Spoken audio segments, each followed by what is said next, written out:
Hi, my name is Sasha and I've got a Fulbright scholarship. Oh wow, this sounds cheesy. um, yeah,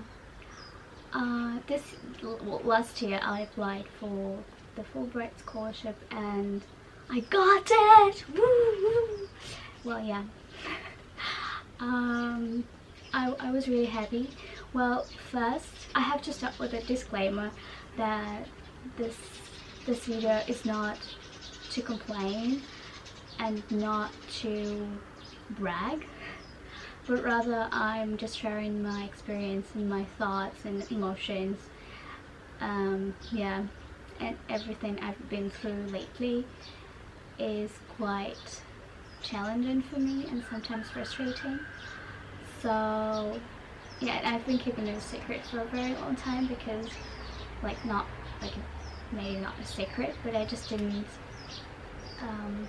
really talk to anyone about this because I didn't really want, I don't like sharing things before they show, and now nothing is sure, so you can't really share anything at all.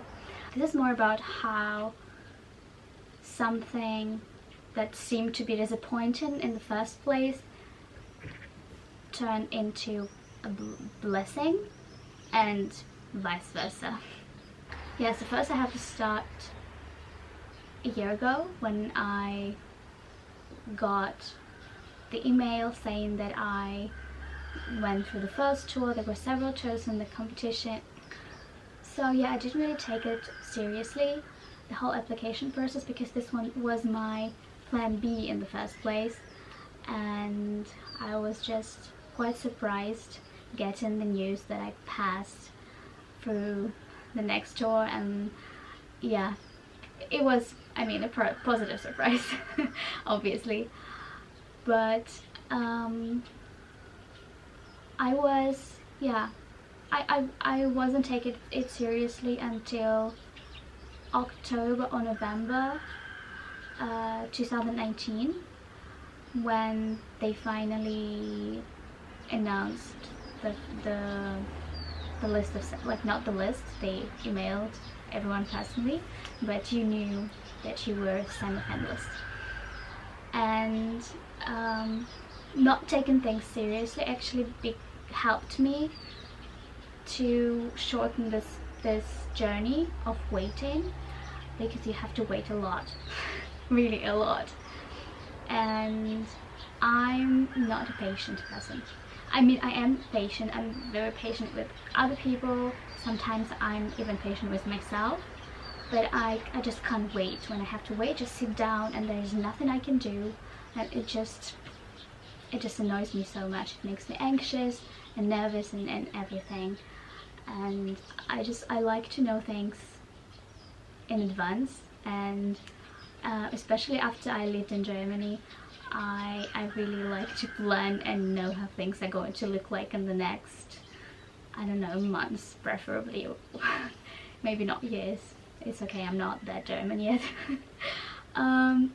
So yeah, by November I started to really counting on that opportunity and thinking that yeah, probably I will go to the States to study, and I started to somehow think of my future and adjust my plans and trying to find a job that could be short term, you know, these things, because I like to plan. But then they said, my country's office, they made this decision, they chose the certain number of candidates, but then they had to send it to New York for the Central Commission to approve it, and this was supposed to last several weeks, but it didn't. But then it wasn't sure, it had to be approved, and then the approval took a lot of time, and then I was waiting and waiting and waiting, and then I was reading different social media groups and just getting all kinds of information that did nothing but frustrated me even more. All you can find there is mostly negative stuff. So did I. And yeah, after I finally got the approval, I think it was in January. Yeah, I guess it was in January or maybe in December. I'm not even sure anymore. But I had to wait a lot. And at that point I was thinking that this was a life lesson for me as someone who can't wait, who hates waiting. I was like, okay, this is just teaching me. It's going to teach me to wait and to be patient and to get busy with other things. But you know, it's really hard to get busy with other things when you don't know what your life is going to look like in a couple of months, because you're like, okay, this you put all your eggs in this one basket, and then you're like, is this the right decision, or maybe I should do something else? And then you don't know. It was really hard for me because at that point, November, December, January, I was looking for a new job, and I had to think like what kind of job, long term, short term, and stuff like this. So it was very uncertain, but I didn't know that it's going to get even more uncertain.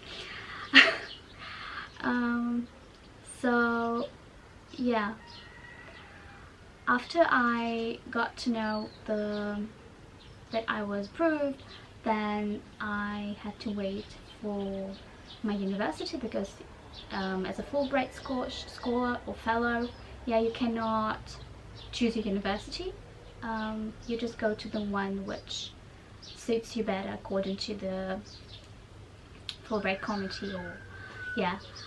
So yeah, I had to wait for that, and this was also quite difficult, even though this time I was more or less busy, and I really tried to get rid of those thoughts and just distract myself as much as I could. Yeah, but then the corona crisis happened, and to be honest, I'm quite an optimist, and till maybe May or June, I think till June, mid-June, July, I was super optimistic, and I believe it's going to be okay. It's going to just get back on track and be as usual as it used to be. And I really tried to not to read news or watch TV, just to avoid, you know, all this negative news and opinion infiltrating my mind. It wasn't improving. It wasn't really getting better, and I realized that yeah, I probably won't go anywhere. And I think a lot of people were confronted with similar situation, or maybe not similar, but maybe it didn't have to do with studies or moving abroad, but with some other kind of uncertainty. Yeah, for example, I lost my job because of the crisis back in April or March.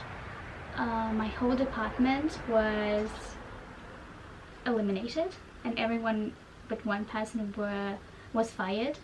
And yeah, it's been what, April, May, June, July, almost 4 months that I don't have a job. And I was trying to get one, but then I realized that it doesn't make sense, because then I have to dismiss, because as a Fulbright fellow, you are not allowed to work without the permission of this institution who pays you your scholarship. Now it's still uncertain. I still don't know what's going to happen, because there's really a lot of contradictory opinions and expectations, and it's quite frustrating, because we were supposed to get a visa I don't know, some time ago already, and look for housing and just organize the whole thing, your trip and everything. You know, you have to prepare a lot, and when you don't even know if you're going, then you're not sure what you have to prepare, and if you have to prepare it at all. And yeah, again, you don't know if you should take online courses, offline courses, because you don't know and no one knows. And yeah, this is really this has been a challenge for me. But the point is, I really think that it's going to be alright, and I'm still optimist. I believe that it's going to be the best way, because there's a lot of pros and cons of both variants. I mean, the variant of going to the US and studying as planned, or staying in the home country and studying online. But I think that it's going to happen the best way, or I will just emphasize the pros of this way, that the way that it happened. But yeah, what was I gonna say?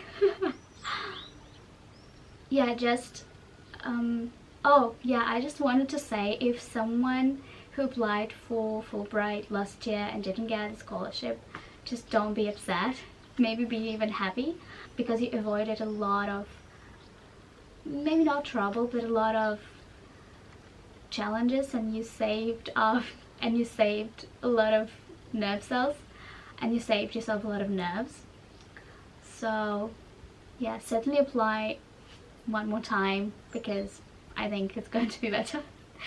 Or at least people are going to know how to deal with this and what to do in such a situation, because now no one really knows, and everyone like, this is the first time in my life this is happening, and yeah, we will see.